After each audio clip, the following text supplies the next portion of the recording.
If people want to get control of their government, they have to go out and do it.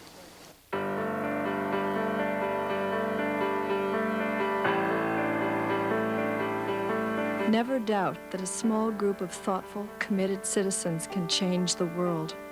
Indeed, it's the only thing that ever has. Margaret Mead's call to action is the guiding principle of the Peace Development Fund. This unique public foundation assists small groups of committed citizens working for peace all over the country.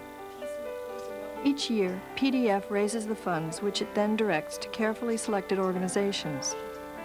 It provides hundreds of groups located in every state with grants and training.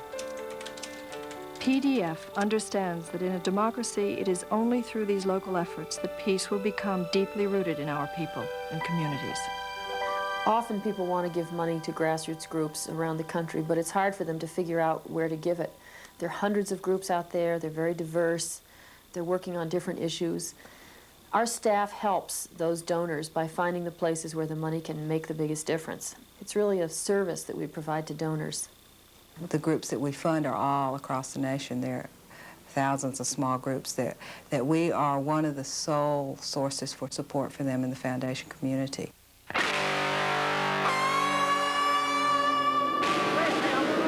One of the Peace Development Fund's main concerns is the militarization of our world and its constant drain on human and economic resources. In Western Massachusetts, PDF funds the Veterans Education Project. It was started in 1982 by two local Vietnam veterans who were outraged by the massive campaign of armed forces recruitment in their local high schools. Today, over a dozen volunteer veterans bring a more realistic view of the military to classrooms throughout New England. But maybe we could ask, first of all, whether any of you have any relatives or friends who were in Vietnam. Would you raise your hand if any of you have? There's 1, 2, 3, 4 of you. Can you tell me who it was? My dad. Your dad. Does he talk about it at all? No. Doesn't talk about it at all? No. You understand that that's different than any other war? We see ourselves as a counterbalance to the recruiting services that are out there. We talk about the military recruitment, guerrilla warfare, the lessons of Vietnam, but more in the vein of sharing it from our own personal experiences. One night when I was asleep in a hooch at about 2 in the morning, and a hooch is a little metal hut, sleeps about 10 guys, when I woke up to some explosions in the North Vietnamese army. A unit of them was attacking our unit. I'm not going to talk about what happened that night, except to say I got blown up by a couple grenades, and I had fractured skull and punctured eardrums and some shrapnel holes. And it has affected me almost more, that 4-hour period, than anything else that has ever happened in my life. A student who heard the presentation wrote, "I learned why we fought in the war and how the people reacted. I learned what it really felt like to do this, to go through war. I also now know why my mother told me never to ask my dad about Vietnam." The Veterans Education Project has served as a model for other groups around the country. Supporting such model organizations is a priority of the Peace Development Fund. In Newark, New Jersey, PDF's funds are also at work for peace. For 2 decades, residents of the Ironbound neighborhood have helped each other meet the daily challenge of inner-city life. The Ironbound Community Corporation was started by community people and parents, and I think that's important. It was started back in 1969 when folks were just coming of age, of thinking about they had some power over their own lives. The women's movement was moving into Streep, the anti-war movement, and folks started saying that what was going on in their city was going on against their wishes, and they wanted to have some control. So they started a daycare center back in '69. Through the years, daycare and educational programs have grown, along with Meals on Wheels, advocacy for seniors, and health care projects. Now, peace has joined the list of neighborhood concerns. The whole general escalation of the military budget naturally has meant that there's been a reduction in the side of the domestic spending, and that has hurt poor and working people and people that we live with every day. So we started talking about the need to educate, the need to deal in our traditional working class community on the issue of peace, and on the issue of priorities and spending and nuclear war and what is justice and what is solidarity across the world, not just this country, but across the world. So we've held a number of activities ranging from speakers to films, but I would have to say our most popular activities are our spaghetti dinner, our peace spaghetti dinners. Twice a year, Ironbound neighbors gather for a free meal and a program celebrating the work of peace.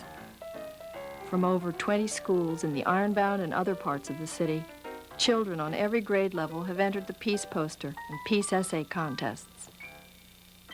If you want peace and you are trying for peace in your heart and you have war in your mind, they will clash and there is no way it will work. You need to have one feeling that you truly believe in. You may want to fight for what you think is right and still want peace, which is quite understandable, but the opinions clash. I personally feel that peace is the best policy and you will be better off doing things and solving problems peacefully. Annual grants from the Peace Development Fund have been instrumental in the development of the Peace Education Project. PDF also makes a special effort to encourage organizing efforts in traditionally difficult areas.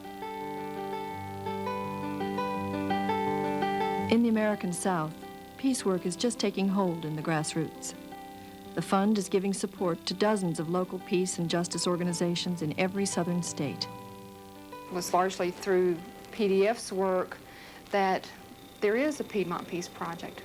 You know, I know that our work has made a difference, and I believe that having the training and the contact and just the willingness, I think, too, of the staff and board of the Peace Development Fund to listen to our special needs in North Carolina. In the hills of Appalachia, the word spread that the Russians were coming. 4 citizens from Leningrad, guests of the Appalachian Peace Education Center, became the first Soviets ever to visit the area. With the assistance of PDF, the Appalachian Center designed this project to promote understanding of the Soviet Union and its people, as in this visit to a local school. Do you like your job as an actress? Вам нравится работать? Очень. Да, Очень. Очень. I never thought that I would meet a Soviet, so it's a lot of fun for us, especially since she's an actress, because I want to be an actress when I grow up. She's too modest to say that she's famous all over her country, but I think she's pretty well famous. The Soviet visitors helped bridge a world of ignorance and mistrust. 100,000 Virginia and Tennessee citizens were touched by this project. The Peace Development Fund helps grassroots groups become self-sufficient through the training workshops of its exchange project. Numerous ways that money comes in and people are involved in those different aspects. Different people do different things well. We started the training program because we realized that giving money wasn't enough. It's politically important for groups to be self-sufficient, to be able to raise money and build strong organizations. The training program is one of the most important roles that we play in a service that really no one else was providing. We often look for people who are well-known, who are extremely committed, who are bright, who are talented, who bring resources, who represent all the right constituencies. So on paper, our boards look terrific, and they don't show up. The staff of the Exchange Project travel 180 days a year. Their training sessions not only contribute to the success of individual groups, but strengthen the regional and national peace community by providing links and shared understandings. So you have to find out at the beginning whether people have the time and are willing to make the commitment of time. I think the most important thing is that they challenge us to grow. They inspired us to think big about what it would take to change policies towards peace. And then they really trained us on how to follow through and make those dreams happen. I think it's probably one of the most important groups in the funding world that can make a difference. Again, because if changes are going to come in this country, then it's going to be through people at the local level becoming involved in making those changes. And without organizations that give both financial support and training support, then it just won't happen. In Nevada, where the federal government owns 87% of the land, Citizen Alert monitors and opposes ever-increasing military activity. PDF makes it a priority to support groups working in such unique areas, where local issues have grave national importance. Citizen Alert is a statewide public information and citizen action organization. It was started in 1975 in response to federal plans for high-level nuclear waste storage at the Nevada test site. And since then, we've branched off into a variety of energy, environmental, and peace issues. One of our biggest accomplishments was helping to put together the Great Basin MX Alliance, which was able to prevent MX from coming in here and ripping up 5 million acres of prime high desert land in Nevada and Utah. 160 miles east of Reno lies Dixie Valley, one of Citizen Alert's projects. Dixie Valley was once a quiet oasis of good ranch land and abundant water. It was home to 16 families. Their tranquility was shattered when the Navy wanted to take their land for a supersonic jet training area.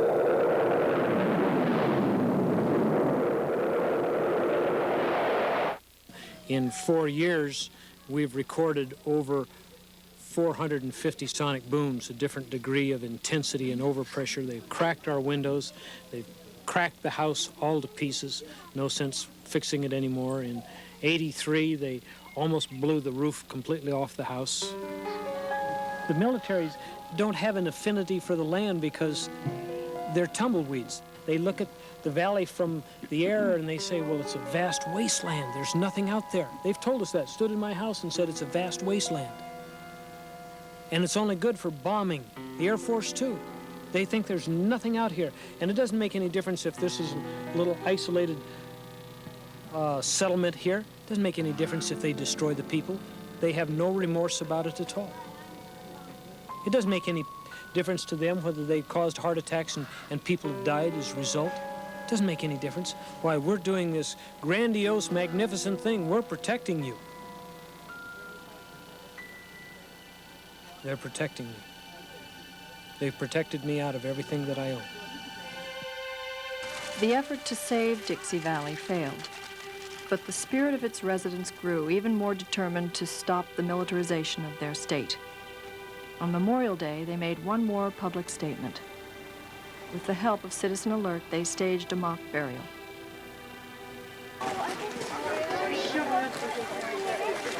We're going to sit alongside it. Sit alongside. You have lots of flowers Why don't we gather around here, friends?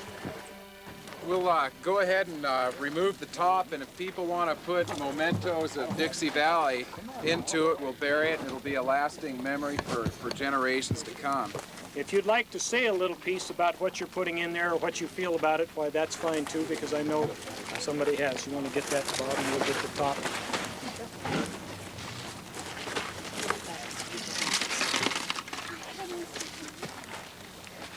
Okay, babe?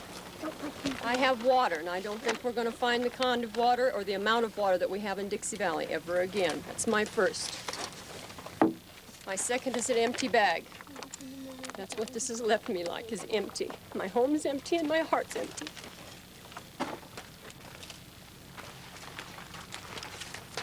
I have here a permit I've been issuing down at the test site.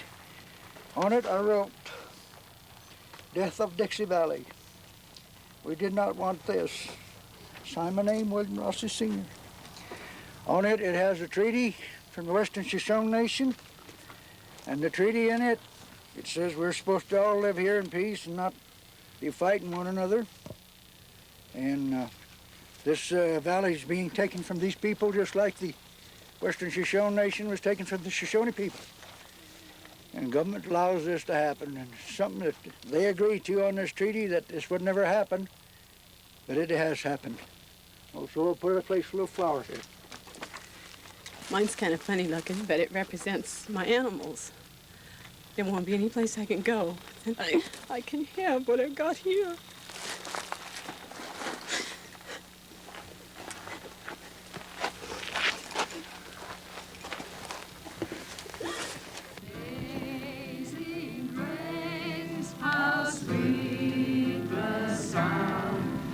The loss of Dixie Valley, though tragic, is only a setback. Nevadans and groups like Citizen Alert continue to work to save their state and heritage. In recognition of its accomplishments, in 1988, Citizen Alert won the first annual Grassroots Peace Award. given by the Peace Development Fund. If people want to get control of their government, they have to go out and do it. You can fight City Hall. All you have to do is put your spurs on and say, by God, I'm going to get involved. If you believe that you can fight City Hall, that in our democracy we the people must lead the way to peace, then put on your spurs. Help the hundreds of groups funded by PDF.